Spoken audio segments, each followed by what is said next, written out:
that 2-0 at the analyst desk.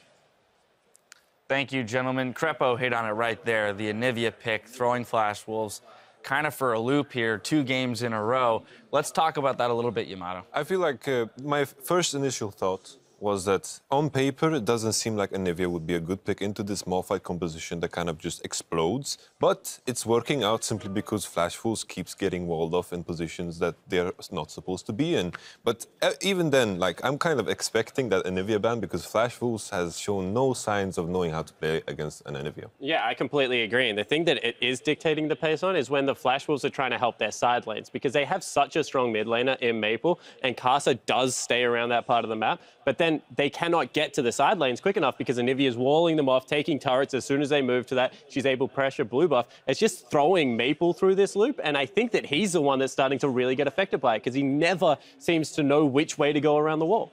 And that's really how Origen's taking this win. And we criticize them for being a little too slow. But in the end, they're doing the right things. They're out-rotating Flash Wolves. They're getting a lot of free objectives. And sure, it could have been done faster, but they're not losing a lot in exchange. They slipped up a couple times here, giving up the tier 2 middle and some towers in the side lanes. But for the most part, they're moving across the map correctly. And with the Anivia pick, as you mentioned, they can really stall a lot of time. And I think it also has a bit of a psychological aspect in the sense that when you're the Malphite, do you go for the Anivia? Because you're not going to be able to one-shot her in that exact same burst with the Victor and get her out of the fight immediately. With the Lulu shields and all that, it becomes a whole conundrum. And it's something that, since Anivia is so weird of a pick, I don't think the Flash Wolves are reacting well. There's Flash Wolves just now, probably discussing what they need to do to turn things around in Game 3. Now, I want to get into the game a little bit. As you mentioned, these games have been going long, but the side lanes for Origen this time around had huge advantages pretty early in the game, whereas before we had to see 4 kills to net a 2K advantage. It was a 2K advantage based solely off of farm and a turret. And I feel as though Flash Wolves is benefiting from the fact that Origen is not closing it out for so long that they're able to win a few fights late game, but still making too many mistakes to really turn anything around. Oh, sorry. Let's give credit where credit's due. Like, LPL is a region that has always been known for great AD carries. Niels' Kalista is like, I think you called it like watching like a dancer move around the map. This guy was 106 CS at like 11 minutes in the game. I think he dropped like 7 CS during a laning phase. He is like amazing to watch play this champion, and his damage output, like the amount he ekes out of it, is just, it's phenomenal. It's like something that I wanted to touch on is I want Flash Wolves to come into the game with the approach to lane swap because it will isolate the mid lane, make sure it's 1v1, and it will, like, this lane will not get affected by the other matchups, and that's what I think Flash Wolves will have the strength because on their sides, I feel like they are weaker and losing a lot of pressure. Though I think the problem with going that, although the approach is correct, the way that we've seen these two teams play out is very passive, and they have a very weird idea as to how to get these objectives and which priorities to go for. So there's been very late dragons. So for example, that one game that we just had, Origen had a very commanding lead in the composition that wants you to come into them with huge objective pressure with the Anivia changes, that she can kill Baron and Dragon very quickly, but there was a lot of poor setup around the Dragon, around the Baron, and you need to accelerate the game to take those early dragons faster, secure them on the dot so that you can build up that 5th dragon advantage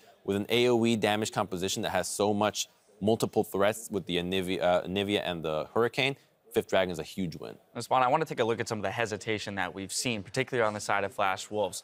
We have Stake on Malphite, who can set up any fight he wants, literally at the push of a button, and yet there was so much hesitation playing into the Anivia and the Kalista, there are many missed opportunities. Yeah, there certainly was, and the one that jumped out was the last team fight where they were at the front, but there were also some team fights where he got it right. So let's look at what this team comp was supposed to do. So you can see right now, Origen are warding up Baron. They're trying to control that side. They've just had a bad trade in the mid lane.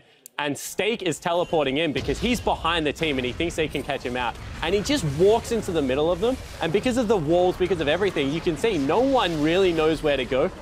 Origen make one mistake there. They don't respect the flash out of Victor and they get completely crushed for it. And this is why you don't fight over terrain when Victor has flash, because he's able to transverse it, and he's so quick outside of the team fight once it gets rolling. They pick up so many kills off the back of this, but Origen, to their credit, only let it happen once the whole game. I feel though, it's like, even though Origen didn't let it happen, I feel Flash Wolves had so many opportunities. And that's why, on paper, I thought Flash Wolves had the better draft. Because, like, I was screaming my lungs out because I saw those opportunities when people were clumped up, and I was like, Steak, please.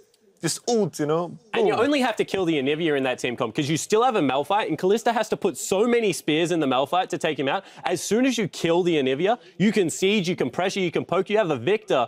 They just could not pull the trigger on Peke for some reason. Neil's too much of a priority. Well, one thing's for sure, it's a sweet 2-0 start for Origen in this series. The Flash Wolves are going to have to bounce back if they want to stay alive in this best-of series. We'll be back with a look at Game 3 in just a few minutes.